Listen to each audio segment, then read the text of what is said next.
আদর্শ কি হবে? হাবিবে পাক বললেন, মা আনা আলাইহি ওয়া আসহাবি।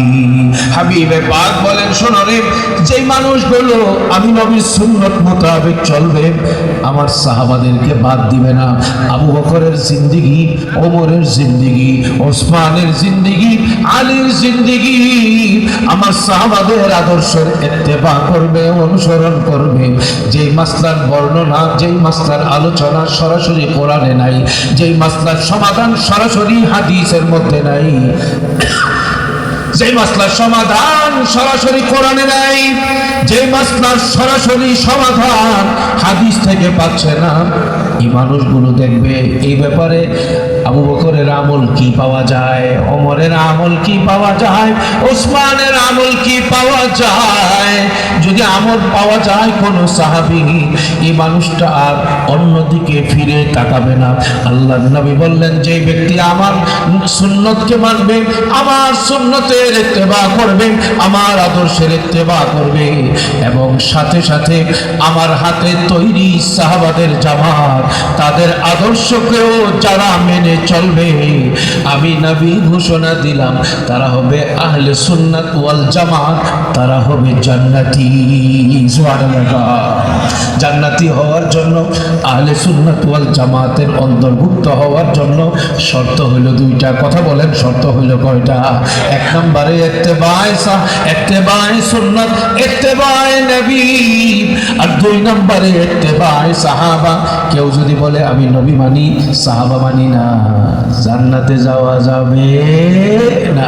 জান্নাতে যাওয়ার জন্য নবী শর্ত লাগাইছেন কয়টা? জোরে বলেন না কয়টা? এক নম্বরে নবীকে মানতে হবে, দুই নম্বরে সাহাবাদের আদর্শ মানতে হবে। যারা নবীকে মানে, সাহাবাদেরকে মানে, তাদেরকে বলা হয় আহলে সুন্নাত ওয়াল জামাত। শুধু শুধু জোরে জোরে স্লোগান দিলে হবে না, আহলে সুন্নাত ওয়াল জামাত জিন্দাবাদ জিন্দাবাদ। কিন্তু হে মদ খায়, গাঞ্জা খায়, এরকম গাঞ্জাখোর আহলে সুন্নাতের স্লোগান দেয়, এরকম লোক বাংলাদেশে আছে না নাই? আহলে সুন্নাত ওয়াল জামাত জিন্দাবাদ জিন্দাবাদ। নামাজ পড়ে না, রোজা করে না, মুছ লম্বা, এরপরে মাথার চুল কোমর পর্যন্ত ফালায় রাখছে, ছেলে মেয়ে বেটা বেটি, পর্দার কোনো ভেদাভেদ নাই, না সুন্নতের ইত্তেবা আছে, না ফরজের ইত্তেবা আছে, মাজারে পড়ে থাকে, বিয়ে শাদী করছে না, বউ টৌর কোনো চিন্তা ভাবনা নাই, পাক পবিত্রতার কোনো খোঁজ খবর নাই, জেনা বেবিচার কি হইতেছে না হইতেছে এই সব কোনো কিছুর বালাই নাই। শুধু গান বাজনা গাঞ্জার কলকি টানে আর বলে আমি আল্লাহর মহাব্বতের দাবিদার, আমি আল্লাহর দুষ্ট, আল্লাহর বন্ধু। না, কেউ যদি বলে আমি আহলে সুন্নাত ওয়াল জামাতের অনুসারী, তার মধ্যে দুইটা আদর্শ পাওয়া যাইতে হবে। এক নম্বরে তার মধ্যে নবীর 23 বছরের সুন্নতের জিন্দেগি পাওয়া যাইতে হবে, তার জীবনের সবগুলো নবীর সঙ্গে মিলতে হবে, তার চেহারা নবীর সঙ্গে মিলতে হবে, তার দাড়ি নবীর সঙ্গে মিলতে হবে, তার মাথার চুল নবীর সঙ্গে মিলতে হবে, তার নামাজ নবীর সঙ্গে মিলতে হবে, তার আকীদা নবীর আকীদার সঙ্গে মিলতে হবে, তার তিলাওয়াত নবীর সঙ্গে মিলতে হবে, তার রাত নবীর রাতের মতো করে কাটতে হবে, তার দিনের বেলাটা নবীর দিনের বেলার মতো করে কাটতে হবে, তার পরিবার নবীর পরিবারের মতো করে সাজাইতে হবে, তার পোশাকটা নবীর পোশাকের মতো করে বানাইতে হবে।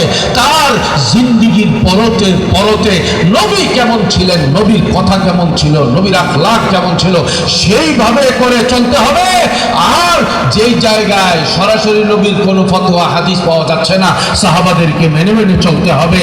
একদিকে নবীর আদর্শ, পাশাপাশি সাহাবাদের ইত্তেবা।